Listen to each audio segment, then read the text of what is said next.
नमस्कार मित्रों, स्वागत है आपका हमारे चैनल भारत की कथाएं में। अभी तक आपने हमारे चैनल भारत की कथाएं को सब्सक्राइब नहीं किया है तो सबसे पहले सब्सक्राइब कर लें।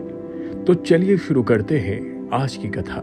जब हर्षोन्मत्त वानरों का तुमुलनाद सुनकर रावण को आश्चर्य हुआ और आशंका ने उसे घेरा, उसने तत्काल मंत्रियों से कहा, वानर सेना में इतना उत्साह कैसे आ गया? मेघनाथ ने तो राम और लक्ष्मण का वध कर दिया था। शीघ्र पता लगा कर बताओ, इसका क्या कारण है? कहीं भरत तो अयोध्या से विशाल सेना लेकर नहीं आ गया? आखिर ऐसी कौन सी बात हुई जो वानर सेना राम की मृत्यु का दुख भी भुलाकर गर्जना कर रही है? तभी एक गुप्तचर ने आकर सूचना दी, राम और लक्ष्मण मरे नहीं हैं, वे नागपाश से मुक्त होकर युद्ध की तैयारी कर रहे हैं। यह सुनते ही रावण का मुख फीका पड़ गया। उसने क्रोधित होकर पराक्रमी ध्रुमाक्ष को आज्ञा दी, हे वीर श्रेष्ठ ध्रुमाक्ष, तुमने अब तक अनेक बार अद्भुत पराक्रम प्रदर्शित किया है। तुम सहस्त्रों वीरों को अनेक बार मार सकते हो। एक विशाल सेना को लेकर जाओ और राम लक्ष्मण सहित शत्रु सेना का वध करो। रावण की आज्ञा पाते ही शूल, गदा, तोमर, भाले आदि शस्त्रों से युक्त राक्षसों की विशाल सेना लेकर ध्रुमाक्ष रणभूमि में जा पहुंचा। इस विशाल वाहिनी को देख वानर सेना घोर गर्जना करती हुई उस पर टूट पड़ी। ध्रुमाक्ष कंक पत्रों वाले तीक्ष्ण बाणों से वानरों को घायल करने लगा।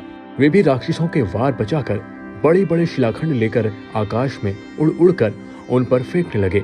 आकाश में उद्यत राक्षसी सेना को अपने प्राण बचाने कठिन हो गए। फिर भी राक्षस सेना का एक भाग अपने प्राणों की चिंता न करके बाणों, त्रिशूल आदि से वानरों का लहू बहाता रहा। चारों ओर रक्त की नदियां बहने लगी। जिधर देखो उधर ही राक्षसों और वानरों के रुंड मुंड दिखाई देने लगे। कानों के पर्दे को फाड़ने वाला चित्कार और हाहाकार सुनाई दे रहा था। रणोमंत ध्रुमाक्ष हताहत वीरों के शरीरों को रौंदता हुआ अपने अग्नि बाणों से भस्मीभूत कर रहा था। अनेक आक्रमण की ताव न लाकर वानर सेना इधर उधर भागने लगी। अपनी सेना की यह दुर्दशा देख हनुमान ने क्रोध से भरकर एक विशाल शिला उखाड़ी और लक्ष्य तानकर ध्रुमाक्ष की ओर फेंक दी।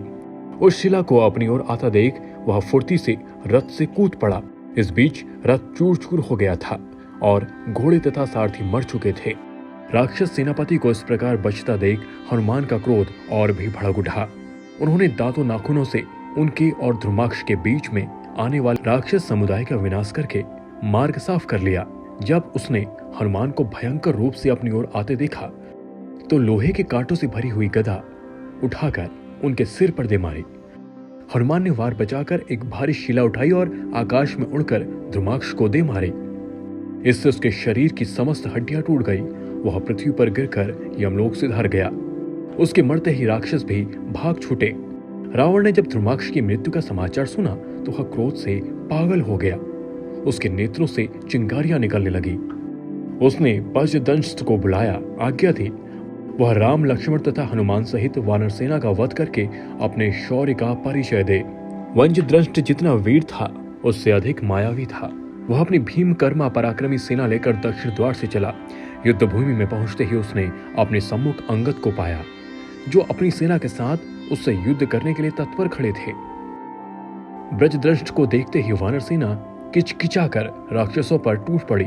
दोनों ओर से भयंकर मारकाट मच गई। संपूर्ण युद्ध भूमि रुंड मुंड हताहत सैनिकों तथा रक्त के नालों एवं सरिताओं से भर गई।